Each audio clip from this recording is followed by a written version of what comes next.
अस्सलामुअलैकुम दोस्तों, आपने कलमा शरीफ नबील कादरी से भी सुना है, सूफी साहब से भी सुना और शम्स से भी सुना है।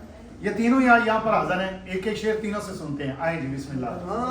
जावा सदके कमली वाले तो, जावा सदके कमली वाले तो, इस उम्मत दे रखवाले तो, इस उम्मत दे रखवाले तो, नबी नूरी ताजा वाले तो, पढ़ो ला इलाहा इल्लल्लाह, ला इलाहा इल्लल्लाह। पंज तन दिया खास निगाहां ने, पंज तन दिया खास निगाहां ने, मेरी मां दिया नाल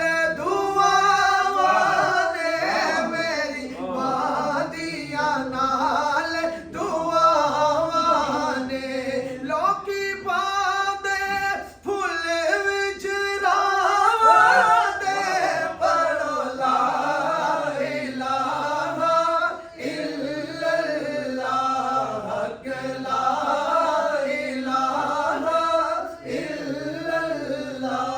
मैं मरा ते जुम्मे वाला रोज होवे, मैं मरा ते जुम्मे वाला रोज होवे, मेरी मंजी उते कलमे दा जोर होवे, आक खोला ते नबी मेरे कोल होवे, पढ़ो ला इलाहा इल्लल्लाह। सदा बहार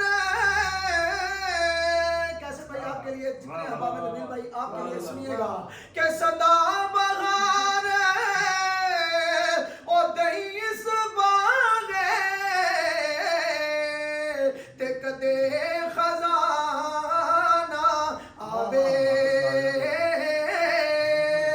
होवण फैज़ हज़ारा ताई, हर भुखा फल खावे, पढ़ो ला इलाहा इल्लल्लाह।